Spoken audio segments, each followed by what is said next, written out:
My friends, I've left T.S. Eliot's skeleton in the elevator. Fuck him. The Kraken holds on as she crushes, blind to the subject-object distinction that makes love precious, different than mere food. The poet claws at the false wallpaper of the whole shebang. After many layers, the bleeding nubs rub a bit of truth.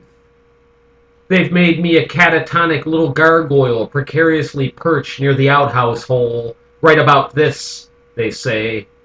Someday I'll plop into a puddle outside of McDonald's, making little explosion noises. When the News Channel 8 helicopters fly by, I'll say, "Butta, butta, butta, butta, attack, attack, attack, attack." I've made a hand puppet I can go on with, so I don't kill myself before my parents die. "How's that load you've been carrying, Mike G?" the puppet says. "Heavy," I say. Then I tilt my head back and laugh. A little girl witnessed and asked her mom what I was laughing at. "Nothing, let's go," her mom said.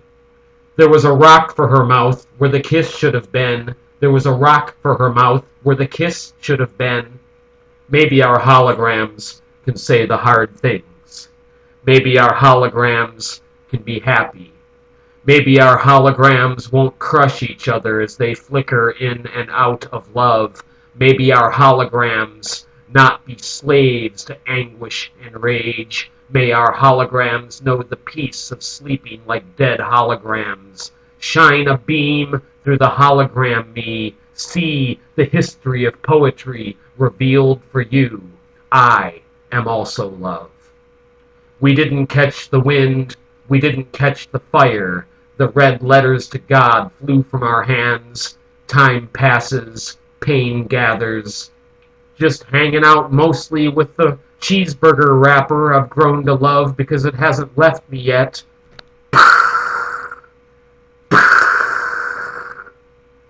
I think of the onion and what the layers mean. Our default is exhaustion. "Do I smell good?" she says. "I want to suck your thumb," I say. Every day I resist the urge to curl into a ball and whimper to the universe, "Don't hurt me, don't hurt me." "I've decided to start kicking you," the 10-year-old neighbor girl says, randomly, and just because.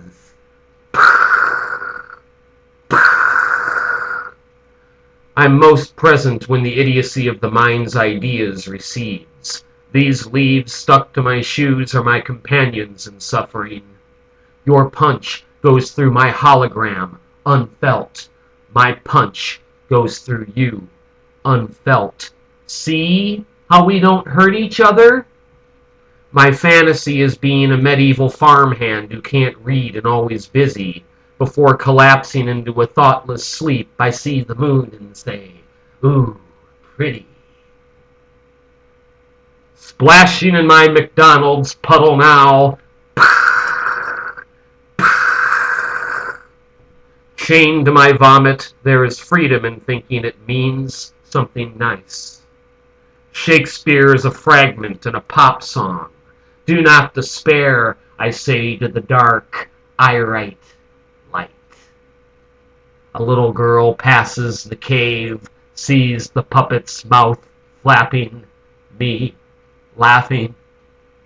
Sometimes I'm a hand gripping the edge of a pit, naked rest of me dangling above the nothingness. My feet are cold. I consider the hand. It's a good hand. It's always hanging on. Why does it hang on when it could just let go and be done? Hanging. It hurts to hang on. It can't hang on. It hangs. And now the cold wind, and now the wet. It's in danger, hanging there, where it always hangs, pretending strength so no one worries. Little hand in my room, on my shaft, losing its grip. Existence and Christmas are up in the air again, but like the stars are, so not so bad. Love was always the wheezing train attempting and failing the hill. Meanwhile, I imagine sucking on a dinosaur bone, maybe the horn of a triceratops who felt free on an infinite plane, or the tooth of a T-Rex who got all A's and what it all means. David Bowie peeks his little ears out of the labyrinth, says, "In 2 minutes, 23 seconds, you'll be mine. I'm bound to a stake, my turn, on the firing line, naked and flaccid in the night. My eager executioners are the vampires I've loved, whom I've begged to feed from me and make me one of them. I'm tired now, ready to join T.S. Eliot in oblivion. Blindfold, no. Cigarette, yes, are my requests.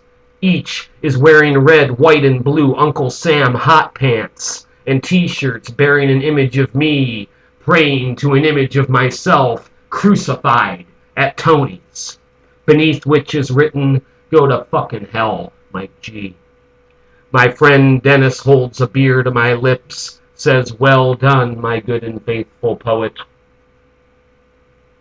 Forever crushed by the female power. I'll say nice things at your memorial. Frank Sauce will host. No, Sauce is an asshole. In 2007, he told Robin I had diarrhea of the mouth. He was right, Robin says. Your writing was sloppy. Still is. Get Gaffney, I say. Dennis walks away. Meanwhile, Joseph Campbell and Ram Dass descend in a mist of dementia, following their bliss, jacking off to their own bestsellers. My ex-wife Sarah revs the engines on a boat called Poet Boner Killer. Bob Dylan growls into his harmonica, sings, "I used to care, but things have changed." Jesus, Buddha, and the whole panoply of gods appear to lead my beloveds in a cheer. Go to fucking hell, Mike G. Go to fucking hell, Mike G. Go to fucking hell, Mike G. Go to fucking hell, Mike G. No confused feelings in this extremity. No judging a vampire for what it does for money. I ask the shooters to scoot up a bit so that they don't miss and feel bad about it. I instruct them to wear face shields so the brain gook doesn't get on them. I shake their hands, embrace them. I understand. I whisper to each that each is great.